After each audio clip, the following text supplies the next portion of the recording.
안녕하세요. 이번 강의는 그래프 기반 슬램, 즉 Graph-based 슬램의 기본 개념을 소개하는 강의입니다. 우리가 자율주행 차량이나 모바일 로봇을 다룰 때 가장 중요한 과제 중 하나는 지도 만들기와 자기 위치 추정을 동시에 수행하는 것입니다. 이번 강의에서는 그런 슬램 문제를 그래프 형태로 표현하고 어떻게 최적화하는지, 그리고 왜 이러한 방식이 강력한지 살펴보겠습니다. 그럼 지금부터 그래프 기반 슬램의 세계로 함께 들어가 보겠습니다.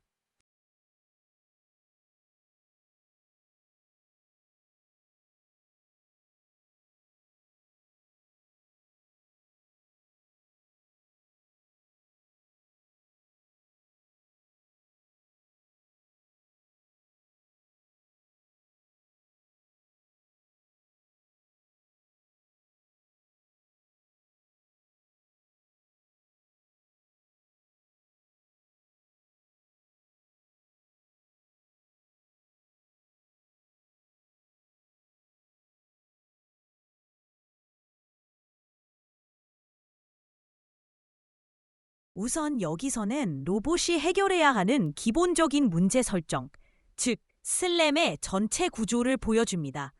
왼쪽은 위치 추정, 즉 로컬라이제이션 문제입니다. 이미 지도가 주어져 있다고 가정하고 현재 센서 데이터를 이용해 로봇이 지금 어디에 있는지, 즉 현재 위치와 자세를 추정하는 문제입니다.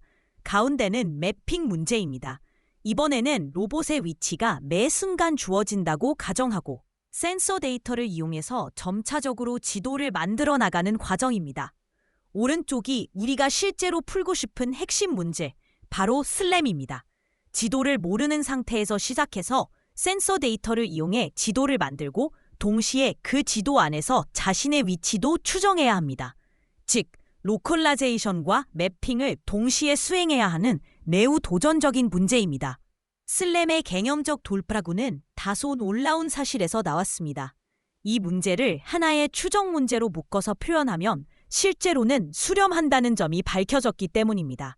특히 연구자들이 오랫동안 제거하려고 했던 랜드마크 간의 상관관계가 사실은 정답으로 가는 핵심 정보라는 점이 드러났습니다. 랜드마크 간의 상관관계가 클수록 로봇은 더욱 정확한 추정을 할 수 있게 됩니다. 여기서는 dead reckoning, 즉 주행 중 차량의 현재 위치를 추정하는 기본적인 방법을 설명합니다. dead reckoning은 과거에 알고 있던 위치와 움직임을 기반으로 현재 위치를 계산하는 방식입니다. 우리 F1 텐트 차량에서는 VSE가 모터의 ERPM 값을 측정해 차량의 종방향 속도로 변환하고 서버모터의 조향각을 이용해 현재 조향 방향을 알 수 있습니다. 이러한 정보들을 간단한 운동학 모델에 넣으면 차량이 얼마나 이동했고 어떤 방향으로 회전했는지를 계산할 수 있습니다. 이것이 바로 오도메트리, 즉 오도메트리입니다. 하지만 dead reckoning은 작은 오차가 계속 누적되는 구조이기 때문에 시간이 지날수록 실제 위치와 계산된 위치 사이의 차이가 점점 커지는 문제가 있습니다. 이 때문에 슬램이나 보조 센서가 필요합니다. 차량을 아무 정보도 없는 낯선 환경에 놓았다고 가정해 보겠습니다. 이 시점에서 차량은 주변에 무엇이 있는지 전혀 알지 못합니다. 벽의 형태도 모르고 장애물이 어디에 있는지도 모른 채 단지 이 공간 안에 존재할 뿐입니다. 슬램 문제는 바로 이런 상황에서 시작됩니다. 차량이 가진 주요 감각 중 하나는 라이달입니다. 라이달은 여러 방향으로 레이저를 쏘고 그 빛이 되돌아오는 시간을 기반으로 주변까지의 거리를 측정합니다. 이렇게 얻어진 거리 정보는 환경의 일부 형태를 드러내기 시작합니다. 아직 지도는 아니지만 로봇이 처음으로 세계를 이해하기 시작하는 단계입니다. 라이달에서 얻은 여러 거리 측정 값을 좌표 형태로 변환하면 지금처럼 흩어진 점들의 집합이 만들어집니다. 이 점들은 로봇이 바라보고 있는 벽의 일부, 장애물의 일부를 나타냅니다. 아직은 불완전하고 조각난 형태지만 앞으로 슬램 과정 속에서 이 점들이 누적되고 정렬되면서 하나의 지도가 되어갑니다. 이제 가진 정보를 바탕으로 직접 지도를 만들어 보겠습니다. 오도메트리로 차량이 어떻게 움직였는지 알고 있고 라이다를 통해 주변 거리 측정 값도 확보했습니다. 이 두 정보를 결합하면 환경의 형태를 점차 구성할 수 있습니다. 만약 세상이 완벽하다고 가정해 보겠습니다. 오도메트리가 전혀 틀리지 않고 라이다 측정값도 완벽하다면 차량이 이동한 만큼 라이다가 본 점들을 그대로 옮겨 붙일 수 있습니다. 이렇게 하면 각 위치에서 관측한 스캔을 정확하게 회전시키고 평행 이동해서 하나의 지도처럼 이어붙일 수 있습니다. 오도메트리가 완벽하다고 가정하면 차량이 이동할 때마다 우리는 정확한 새 위치를 알고 있다고 볼 수 있습니다. 지금은 아무 스캔도 추가하지 않았고 단지 로봇의 위치만 이동한 상태입니다. 새로운 위치에서 라이다 스캔을 얻으면 이전 스캔과 정확하게 맞물립니다. 각 스캔을 로봇의 위치에 맞춰 회전시키고 평행 이동하면 완벽한 지도처럼 차곡차곡 쌓여갑니다.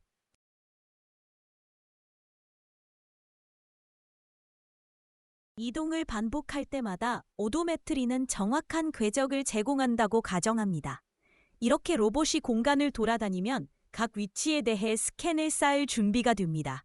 이처럼 각 위치에서 얻은 스캔들이 계속 이어지면 모든 점이 정확히 연결된 하나의 완전한 지도가 만들어집니다.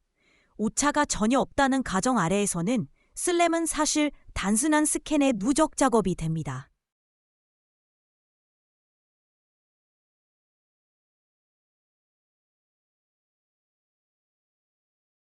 로봇이 공간을 따라 이동하면서 각 위치에서 라이다 스캔을 계속 쌓아가고 있습니다. 완벽한 오도메트리를 가정하기 때문에 각 스캔은 정확한 위치에 배치되고 로봇이 지나간 경로를 따라 점들이 정교하게 누적됩니다. 시간이 조금 지나면 이렇게 여러 스캔이 합쳐지면서 환경의 형태가 점 구름처럼 드러나기 시작합니다. 아직은 완전한 지도는 아니지만 로봇이 바라본 벽과 장애물의 윤곽이 점점 형태를 갖춰갑니다. 지금 예시는 스캔이 다소 희박해 보이지만 로봇이 더 오래 주행하면서 더 많은 측정값을 모으면 점들은 점차 촘촘해지고 실제 환경과 거의 동일한 지도로 수렴하게 됩니다. 완벽한 오도메트리와 정확한 센서 모델을 가정하면 슬램은 단순히 스캔을 계속 누적해서 완성하는 과정이 됩니다. 현실 세계에서는 이상적인 환경에서처럼 오도메트리가 정확하지 않습니다. 바퀴 미끄러짐, 모터 RPM 측정 오차, 작은 제어 오류들이 모두 누적되면서 로봇이 생각하는 위치가 실제 위치와 조금씩 달라집니다. 라이다 스캔 역시 완벽하진 않고 각 거리 측정마다 약간의 노이즈가 섞여 있습니다. 결국 이전에 설명했던 완벽한 지도 작성 방식은 이 불확실성 때문에 그대로 무너지게 됩니다. 라이다 스캔 자체는 대부분 정확합니다. 하지만 오도메트리가 틀어지기 시작하면 정확한 스캔도 잘못된 위치로 배치됩니다. 즉, 센서 데이터는 맞는데 그 데이터를 어디에 놓아야 하는지를 잘못 판단하게 되는 것입니다. 로봇이 움직일수록 오도메트리 오차가 계속 누적됩니다. 회전 동작에서는 특히 더 큰 오차가 발생하기 쉬워 로봇의 추정 위치가 실제 궤적과 눈에 띄게 달라지기 시작합니다.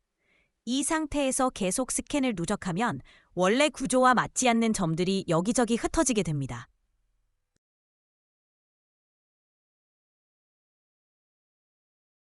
결과적으로 잘못된 오도메트리 위에서 누적된 스캔들은 실제 환경과 전혀 맞지 않는 지도를 만들어냅니다. 점들은 벽에서 떨어져 보이고 직선이 휘어지고 장애물의 위치가 일관성을 잃어버립니다. 이것이 바로 현실 세계에서 슬램이 어려운 이유입니다. 정확한 스캔이 있어도 잘못된 위치에 배치되면 전체 지도가 흐트러지게 됩니다.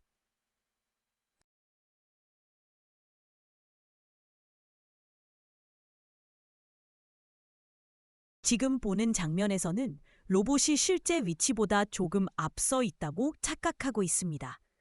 오도메트리 오류가 누적된 상태에서 라이더 빔을 투사하면 측정값은 대체로 맞지만 투영되는 위치는 실제보다 오른쪽이나 아래쪽 등 엉뚱한 곳에 찍히게 됩니다. 이 순간부터 맵은 서서히 틀어지기 시작합니다.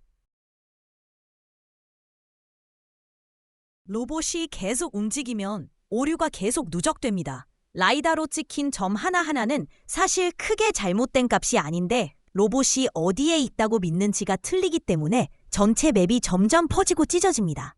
실제로는 고정된 벽인데 맵에서는 이상하게 휘어진 형태로 나타납니다.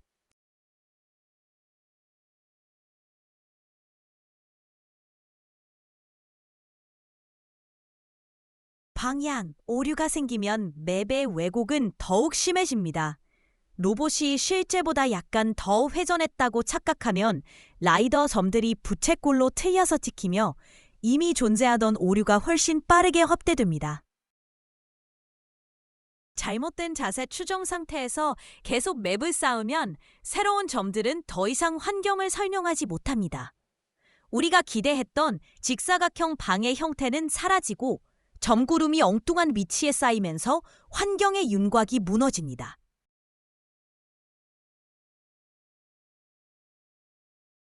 결국 로봇이 한 바퀴를 돌아도 우리가 얻은 것은 맵이라고 부르기 어려운 형태가 됩니다. 벽도 원형 장애물도 전혀 알아볼 수 없습니다. 오도메트리 오류와 센서 투영 오류가 결합되면 이렇게 맵 전체가 점점 붕괴합니다. 이것이 바로 슬램이 필요한 이유입니다. 주행을 계속하면 오도메트리 오차는 점점 누적되고 라이다 측정값도 잘못된 위치에 쌓이게 됩니다. 결국 만들어진 지도는 실제 환경과 전혀 닮지 않게 됩니다. 벽은 휘어지고 원형 장애물도 형태가 망가지며 전체 지도가 실제와 완전히 다른 모습이 됩니다. 이 시점에서 단순한 오도메트리와 라이다 기반의 지도 생성만으로는 정확한 지도를 만들 수 없다는 것이 분명해집니다. 그래서 필요한 것이 바로 SLAM입니다. SLAM은 로봇의 위치를 추정하면서 일관성 있는 지도를 만들어내는 기술입니다. 슬램에는 크게 두 가지 접근 방식이 있습니다. 앞서 살펴본 예제에서는 가장 큰 문제가 상태 추정에서 발생하는 누적 오류임을 확인했습니다. 오도메트리만을 사용했을 때 오류가 시간이 지날수록 커지며 결과적으로 맵의 왜곡으로 이어졌습니다. 첫 번째 접근 방식은 필터링 기반 SLA입니다. EKF나 파티클 필터를 사용해 로봇의 상태 추정을 더 정확하게 만들고 그 결과로 센서 측정치를 더 정확하게 변환하도록 돕습니다. 하지만 필터링은 여전히 완전한 실제 위치를 제공하지 못하고 작은 오차가 계속 누적된다는 한계가 있습니다. 특히 넓은 환경에서 맵을 만들거나 오도메트리 자체가 크게 벗어난 경우에는 필터링만으로는 오류를 복구하기 어렵습니다. 두 번째 접근 방식은 그래프 기반 SLA입니다. 그래프 구조를 사용하여 각 로봇의 자세 추정과 센서 측정치를 노드로 저장하고 노드 간의 상대적인 위치 관계를 제약 조건으로 표현합니다.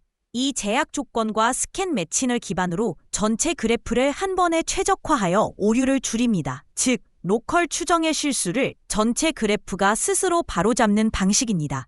산업계에서는 현재 대부분 그래프 기반 SLA를 사용하고 있습니다. 최근에는 최적화 알고리즘과 솔버의 성능이 크게 향상되었기 때문에 계산 부담이 크지 않으며 넓은 공간에서도 높은 정확도를 유지할 수 있기 때문입니다. 이제 다음 단계로 자세 그래프 최적화가 어떻게 동작하는지 자세히 살펴보겠습니다. 포즈 그래프에서 중요한 개념 중 하나는 바로 포즈들 사이의 상대적 관계, 즉 엣지 제약입니다. 여기 보이는 빨간색 차와 회색 차는 연속된 두 포즈를 의미합니다. 빨간색은 현재 로봇이 있다고 생각하는 위치이고 회색은 오도메트리나 센서 불확실성으로 인해 실제와 조금 다르게 추정된 위치를 나타냅니다. 이를 연결하는 빨간 선과 회색 선은 라이더 스캔에서 얻은 특징 점들이 서로 어떤 방식으로 대응되는지를 나타냅니다. 이 대응 관계가 곧 포즈가 서로 어떻게 연결되어야 하는가를 정의하는 제약이 됩니다.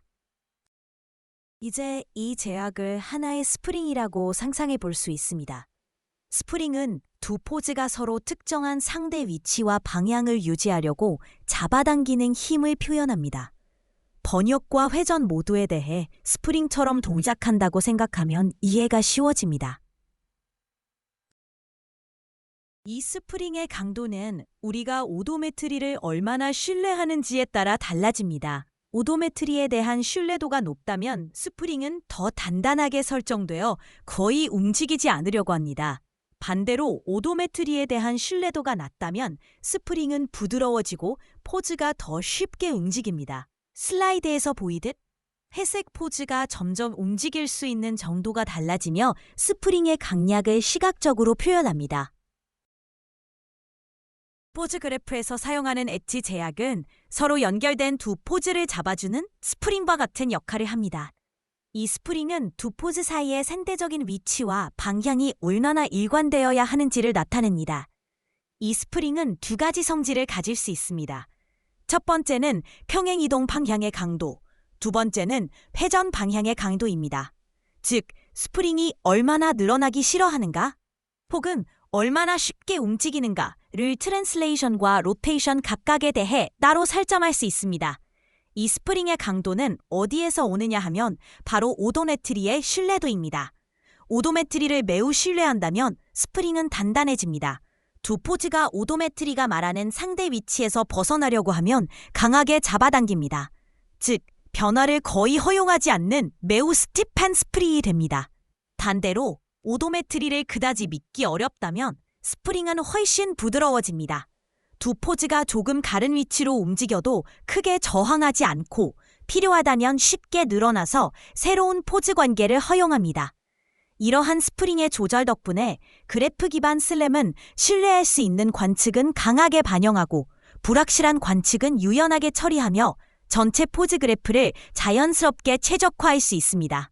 결국 엣지 제약은 두 포즈가 어느 정도로 서로 관계가 고정되어 있어야 하는가를 표현하는 물리적 모델이며 이를 통해 로봇의 전체 경로가 하나의 일관된 구조로 묶이게 됩니다.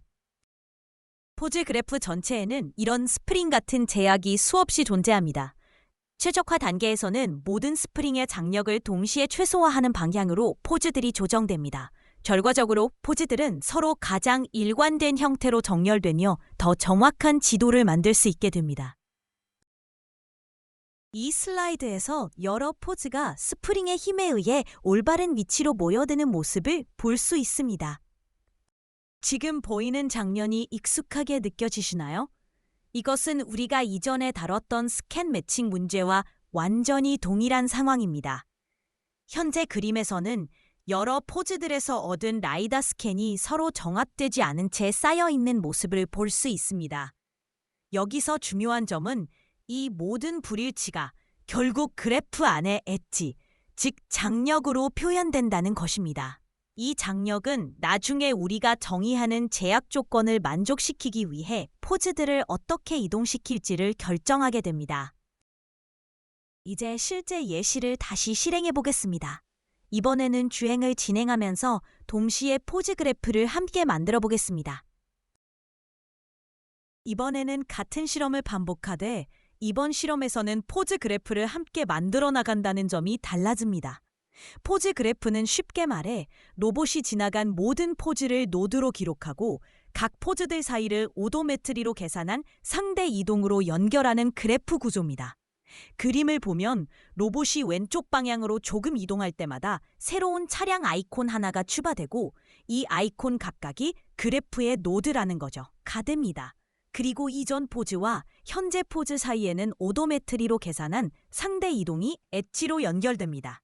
그래서 매 순간 우리는 첫째, 라이다로부터 얻은 스케일 노드에 저장하고 둘째, 오도메트리로 계산한 상대 이동을 엣지로 추가하여 하나의 거대한 그래프를 점점 만들어 나가게 됩니다. 그림의 오른쪽을 보면 로봇이 이동할수록 회색 파란 차량 아이콘이 줄줄이 생기고 이 아이콘들이 바로 포즈 그래프의 노드이며 그 노드들 사이의 점선 또는 연결관계가 포즈 간 제약, 즉 엣지입니다. 정리하면 그래프에서 노드란 특정 시점의 로봇의 위치와 라이다 스캔을 기록한 상태, 엣지는 그 두 상태 사이의 상대 이동에 대한 제약을 의미합니다. 따라서 그림처럼 로봇이 움직이는 만큼 노드와 엣지가 계속 추가되며 우리는 이 과정을 통해 전체 포즈 그래프를 구축하게 됩니다. 이제 로봇이 이동하면서 포즈 그래프를 함께 구축해 보겠습니다.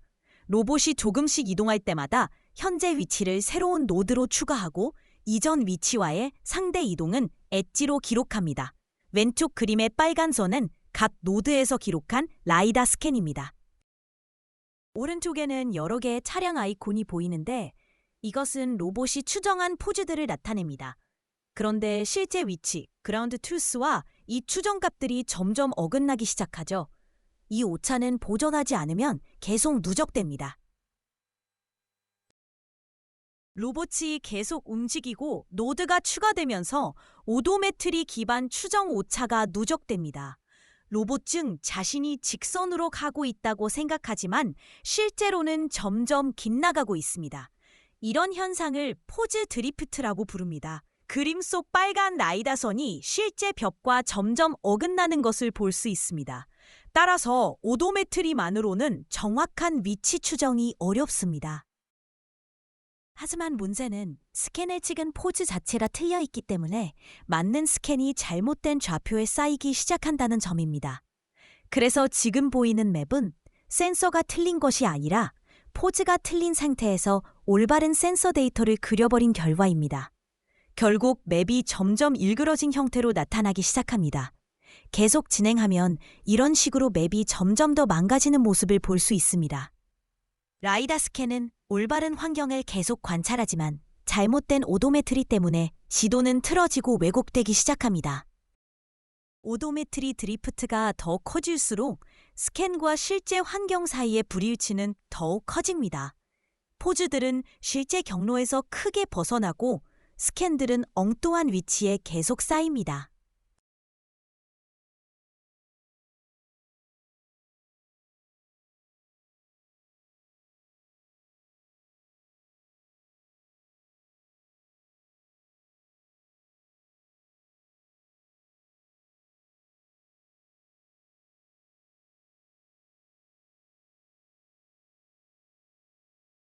이 슬라이드는 여러 번의 주행을 거치면서 누적되는 오차의 예를 보여줍니다. 각 자동차 아이콘은 한 번의 루프를 마친 후 로봇이 추정한 위치를 나타냅니다. 주행이 반복될수록 오도 배터리와 센서 노이즈로 인한 작은 오차들이 점점 누적되기 시작합니다. 초기에는 위치 추정이 실제 경로와 크게 다르지 않지만 세트가 반복될수록 오차가 커지고 결국 로봇은 자신이 실제 위치보다 훨씬 다른 곳에 있다고 믿게 됩니다. 그 결과 시작한 위치로 돌아왔는데도 추정된 위치는 많이 벗어나 있는 것을 볼 수 있습니다. 이것이 바로 드리프트 현상이며 루프 클로저가 필요한 이유를 잘 보여줍니다. 이번 슬라이드에서는 슬램에서 매우 중요한 개념인 루프 클로저를 자세히 살펴보겠습니다. 로봇이 계속 움직이며 환경을 스캔할수록 위치 추정에는 작은 오차들이 누적되게 됩니다. 각각의 스캔은 국소적으로는 정확하더라도 전체 궤적에서는 글로벌 위치가 점차 벗어나게 됩니다.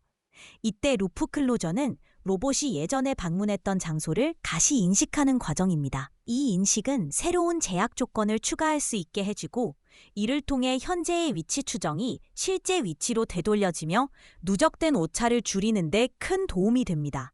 이 슬라이드를 보면 파란색 스캔과 빨간색 스캔이 있습니다. 이것은 각각 로봇의 첫 번째 위치와 마지막 위치를 나타냅니다. 그리고 두 스캔은 동일한 공간을 보고 있죠. 따라서 이 두 포즈 사이에는 루프 클로저 제약 조건을 추가할 수 있습니다. 이 상황을 가상의 스프링으로 비유할 수 있습니다. 스프링은 두 포즈를 서로 끌어당기려 하고 이때 스프링의 길이는 0이 되도록 설정됩니다. 왜냐하면 두 포즈는 원래 같아야 하기 때문입니다. 이러한 제약이 추가되면 지도 전체의 정확도는 물론 로봇의 위치 추정도 훨씬 정교해집니다. 이 스프링의 강도는 센서 측정값, 특히 스캔 정합에 대한 신뢰도에 따라 결정됩니다. 만약 두 스캔이 확실히 같다고 믿는다면 이 스프링은 두 포즈를 더 세게 끌어당기게 됩니다. 만약 스캔 매칭에 매우 자신이 있다면 이 스프링은 두 노드를 강하게 끌어당기려고 할 것입니다. 이런 제약을 우리는 루프 클로저 제약이라고 부릅니다. 동시에 이전 포즈들 간의 모든 스프링은 원래의 길이와 방향을 유지하려고 합니다. 그래서 현재 포즈 그래프는 여러 힘이 충돌하며 긴장 상태에 들어갑니다. 즉, 그래프는 이제 평형을 잃은 상태입니다. 이제 이 그래프를 최적화합니다. 시스템은 전체 스프링의 긴장을 줄이도록 각 노드의 위치를 조정합니다.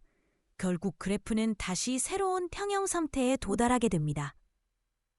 Let's visualize how the graph converges. 이제 포즈 그래프가 균형 상태에 도달했습니다. 수집된 데이터는 훨씬 정돈되어 실제 환경을 잘 반영하게 되었습니다. 이 과정을 우리는 루프 클로저라고 부릅니다. 즉, 로봇이 예전에 지나갔던 위치를 다시 방문했을 때 이를 인식하고 포즈 그래프를 최적화하여 모든 위치 정보를 다시 조정하는 단계입니다. 그래프는 마치 스프링 네트워크처럼 동작하고 우리는 최적화를 통해 이 스프링들의 긴장을 풀어줍니다. 루프 클로저는 그래프 기반 슬램이 작동할 수 있게 만드는 핵심 요소입니다. 이 단계에서 과거의 모든 포즈도 함께 업데이트되기 때문에 과거 위치뿐 아니라 현재 로봇의 위치까지 더 정확하게 알 수 있게 됩니다. 우리는 루프 클로저를 더 수행함으로써 포즈 추정치를 더욱 향상시킬 수 있습니다. 이번 슬라이드에서는 왼쪽 아래와 오른쪽 위 사이에 새로운 제약 조건, 즉 가상의 스프링이 하나 더 추가된 것을 볼 수 있습니다. 이 추가 이전에는 포즈 그래프가 이미 평형 상태에 있었고 노드에 작용하는 힘이 없었습니다. 하지만 이 새로운 루프 클로저가 추가되면 시스템은 다시 불균형 상태가 됩니다. 이제 같은 최적화 알고리즘이 다시 실행되어 전체 포즈를 미세하게 조정하며 균형을 되찾습니다. 하지만 모든 루프 클로저가 유익한 것은 아닙니다. 두 관측의 같은 위치라고 잘못 판단하여 잘못된 제약 조건을 추가하면 최적화 결과는 완전히 틀어진 지도로 수렴하게 됩니다. 실제로는 진짜 루프 클로저를 놓치는 게 잘못된 루프 클로저를 하는 것보다 낫다고 볼 수 있습니다. 루프 클로저에서는 라이다나 비전처럼 절대적인 측정값을 사용하는 것이 매우 중요합니다. IME와 같은 상대적인 센서는 현재 포즈가 과거 포즈와 일치하는지를 확인해 줄 수 없기 때문입니다. 이 그림에서는 상대 센서에 의존할 경우 일어날 수 있는 드리프트 현상을 강조하고 있습니다. 이제 궤적이 정제되었으니 다음으로 생각해야 할 것은 어떻게 환경 지도를 저장할 것인가 입니다. 2D 슬램에서 가장 일반적인 방법은 바로 어큐펀시 그리드를 사용하는 것입니다. 지금 그림에서는 포인트 클라우드 위에 정사각형 격자가 더 씌워져 있습니다. 이 그림은 바이너리 어큐펀시 그리드입니다. 레이저 스캔이 어떤 셀을 한 번이라도 때리면 해당 셀은 점유된 것으로 간주되어 검게 표시됩니다. 스캔에 잡히지 않은 셀은 비어있는 것으로 간주됩니다. 간단하지만 노이즈나 오차에 취약한 방식입니다. 바이너리 방식 대신 각 셀이 점유되었을 확률을 저장하는 방식도 있습니다. 이것이 확률 기반 어큐펀시 그리드입니다. 레이저가 셀을 맞추면 확률이 올라가고 맞추지 못하면 확률이 내려갑니다. 오차로 인해 셀이 잘못 점유되었다 하더라도 반복적인 스캔을 통해 자연스럽게 수정됩니다. 즉, 확률 기반 방식은 일시적인 오류에 더 강인합니다. 정리하자면 이 그림은 그래프 기반 슬램의 전체 구조를 보여줍니다. 센서 데이터는 먼저 프론트엔드로 들어가 포즈와 제약 조건을 가지는 그래프를 구성합니다. 그 후 백엔드 최적화가 포즈들의 최적 배치를 계산합니다. 이 두 단계는 반복되며 지도와 위치 추정을 계속 개선해 나갑니다. 실제 슬램 시스템에서는 여기에 루프 클로저 탐지, 오차 보정, 다양한 휴리스틱 등이 추가되어 보다 강건한 구조로 발전합니다. 마무리로 그래프 베이스드 슬램에 비유한 센서에 대해 살펴보겠습니다. 흥미롭게도 이 방식은 특정 센서에 의존하지 않기 때문에 센서 독립적이라고 할 수 있습니다. 단 두 가지 종류의 센서만 있으면 됩니다. 첫 번째는 IMU, 바퀴 엔코더, 오도메트리처럼 포즈 간 상대적인 변화를 측정할 수 있는 센서입니다.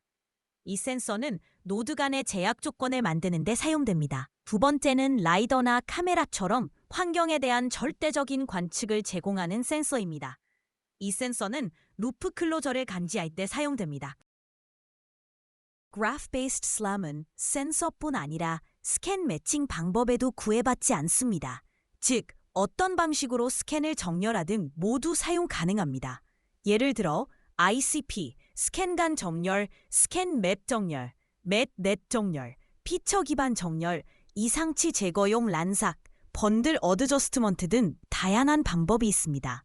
그중에서도 최근에는 많은 슬램 라이브러리들이 상관 기반 스캔 매칭, 즉 코렐라티브 스캔 매칭으로 점차 수렴하고 있습니다.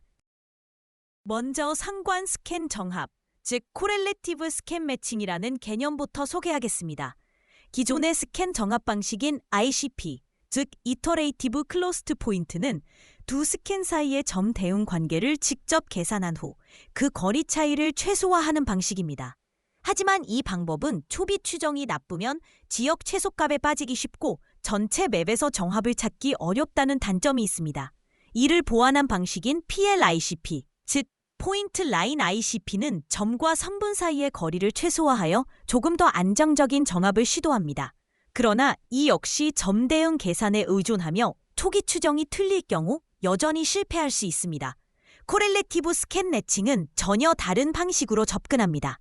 이 방법은 점을 직접 맞추는 대신 스캔 전체를 기준 맵에 투영하면서 어떤 위치에서 가장 잘 맞는지를 탐색합니다. 즉, 스캔을 맵 위에서 이리저리 움직여가며 어디에서 잘 맞는지를 보는 방식입니다. 이 덕분에 초기 자세 추정이 틀려도 비교적 잘 정합을 찾을 수 있고 지역 최소값 문제에도 강합니다. 그리고 이 과정에서 사용하는 기준 맵은 정합 비용을 빠르게 계산할 수 있는 룩업 테이블로 구성됩니다. 덕분에 많은 후보 위치를 빠르게 탐색할 수 있습니다. 이번에는 스캔 정합 문제를 베이즈 관점에서 설명해 보겠습니다. 앞에서는 단순히 최적의 정합을 찾는 최적화 문제로만 보았지만 이제는 로봇의 움직임과 센서 관측을 바탕으로 새로운 위치에 있을 확률 분포를 추정하려는 관점입니다. 예를 들어 로봇이 이전의 위치 xi-1, xi-1에서 제어 입력 u를 받아 이동하고 센서로 관측값 zz를 얻었다고 가정합시다. 우리가 추정하려는 것은 이러한 정보들을 바탕으로 현재 위치 xi-i에 있을 확률입니다. 베이즈 정리에 따르면 이 확률은 두 가지 항의 곱에 비례합니다. 첫 번째 항은 관측 모델입니다. 즉, 특정 위치 xi-i에서 맷mm을 바탕으로 관측값 zz가 나올 확률입니다. 두 번째 항은 이동 모델입니다.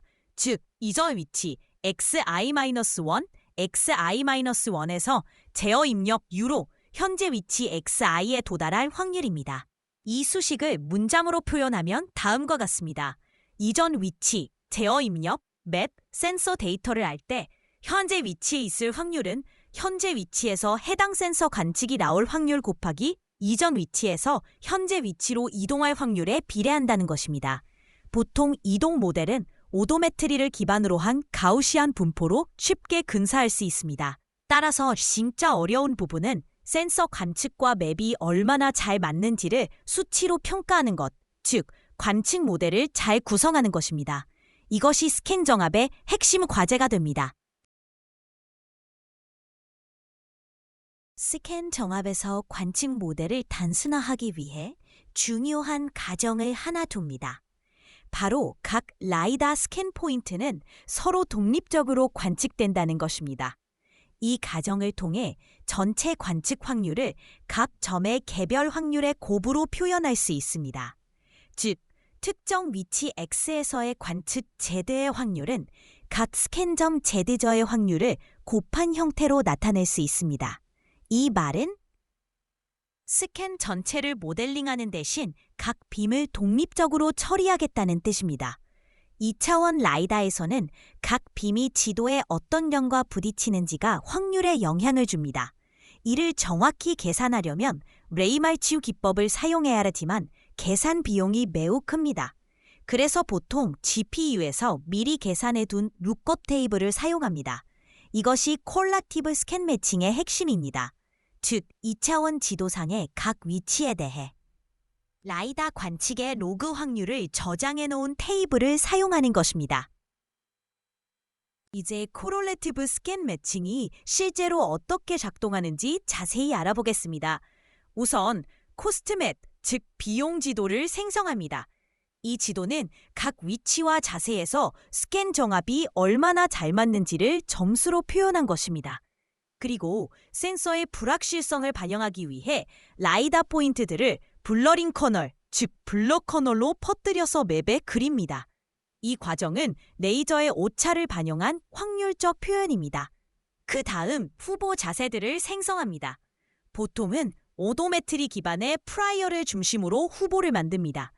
각 후보는 스캔을 그 위치에 투영한 뒤 포스트넷을 참조하여 점수를 계산합니다.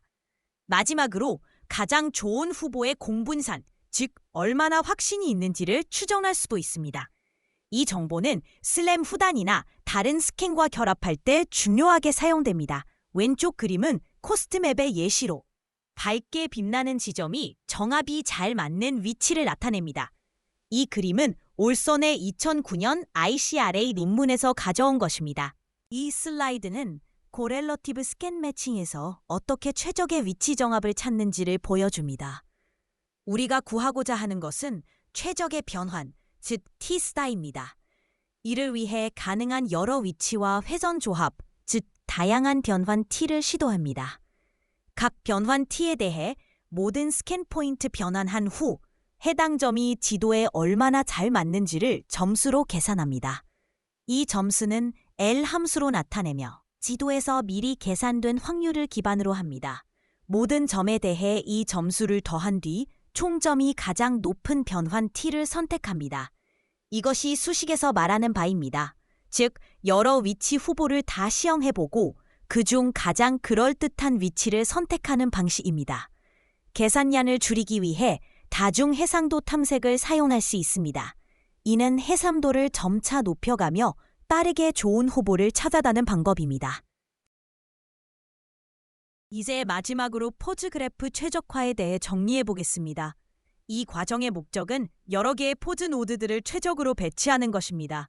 즉, 관측된 거리나 방향 등의 제약 조건을 가장 잘 만족하도록 포즈들을 조정하는 것이죠. 이를 위해 스펄스 포즈 어저스트먼트라는 방법을 사용합니다.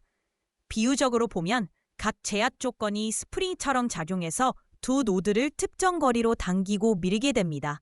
그래서 모든 노드가 전체적으로 조화를 이루는 가장 안정된 상태를 찾는 것이 이 과정의 핵심입니다. 결국 전체 그래프의 에너지를 최소화하고 관측 확률을 최대화하는 구성을 찾는 셈입니다. 두 리봇 포즈 사이에는 항상 어떤 상대적 관계가 존재합니다. 스파스 포즈 어저스트먼트에서는 이 관계를 하나의 함수로 나타내는데 바로 HCI, CJ입니다. 이 함수는 로봇이 포즈 I에서 포즈 J로 갈 때 상대적으로 어떻게 위치하고 어떻게 회전해야 하는가 계산해주는 모델입니다. 이 상대 관계는 크게 두 요소로 나누어 생각할 수 있습니다. 첫 번째 요소는 회전입니다. 포즈 I의 방향을 기준으로 포즈 J가 얼마나 다른 방향을 향하는지 나타냅니다. 즉, 두 포즈 간의 각도 차이를 계산하는 부분입니다. 두 번째 요소는 변위입니다. 포즈 I에서 볼 때 포즈 J가 어느 위치로 이동했는지를 나타냅니다. 이를 위해 포즈 J의 위치에서 포즈 I의 위치를 빼고 그것을 다시 포즈 I 좌표계로 회전시켜 일관된 기준에서 표현합니다. 결국 이 함수는 두 포즈가 서로 어떤 회전과 어떤 평행이동을 가지고 연결되어 있어야 하는가를 한 번에 표현하는 제약 함수입니다. 이 제약은 나중에 최적화를 통해 전체 포즈 그래프를 조정할 때 매우 중요한 기준이 됩니다. 다음은 스파스 포즈 어저스트먼트의 핵심 중 핵심인 오차 벡터 EIJ입니다. 오차는 아주 단순한 개념입니다. 우리가 실제 센서로 관측한 값과 현재 포즈 추정치로 계산한 값의 차이입니다. 먼저 센서 관측 값은 예를 들어 라이다 스캔 매칭 같은 방법으로 얻습니다. 따라서 노이즈가 포함될 수도 있고 관측마다 신뢰도가 다를 수 있습니다. 반면 앞에서 설명한 HCI, CJ는 현재 포즈 그래프가 가정하고 있는 이산적인 상대 위치입니다. 여기서 둘의 차이가 바로 오차 벡터입니다. 이 값이 크다는 것은 포즈 추정이 관측과 잘 맞지 않는다는 의미입니다. 이 오차 벡터들은 포즈 그래프 전체에 걸쳐 존재하며 우리는 전체 오차를 모두 줄이도록 포즈들을 조정하는 것이 목표입니다. 즉, 이 IJ는 전체 최적화의 출발점이 되는 기본 기교 단위입니다. 이제 개별 오차를 모두 모아 통합한 것이 전체 오차 함수, 즉 chi-squared 오차입니다. 각 오차 벡터는 그냥 단순히 더해지는 것이 아니라 그 오차가 얼마나 신뢰할 수 있는 관측에서 왔는지를 반영한 가중치가 곱해집니다. 이 가중치가 정밀도 행렬 또는 Information Matrix라고 부르는 람다 IJ입니다. 센서 관측이 매우 신뢰할 수 있다면 가중치는 커지고 적게 신뢰할 수 있다면 가중치는 작아집니다. 결과적으로 전체 오차 함수는 모든 관측의 신뢰도를 고려하여 오차 제곱합을 최소화하는 문제가 됩니다. 이 문제는 비선형 최적화 문제이며 일반적으로 레벤버그 마쿼드 방법 같은 알고리즘으로 풀게 됩니다. 최종적으로 이 과정을 거치면 포즈 그래프의 모든 포즈가 관측들과 최대한 일관되도록 조정됩니다. 즉, 로봇의 전체 경로가 측정과 가장 잘 부합하도록 재구성되는 것입니다. 지금까지 우리는 맵을 만들고 그 맵 안에서 로봇의 움직임을 추정하는 과정을 배웠습니다. 이제 자연스럽게 이어지는 다음 단계는 만들어진 맵 안에서 로봇이 자기 위치를 파악하는 과정, 즉 로컬라이제이션입니다. 이미 파티클 필터를 통해 한번 학습한 적이 있죠.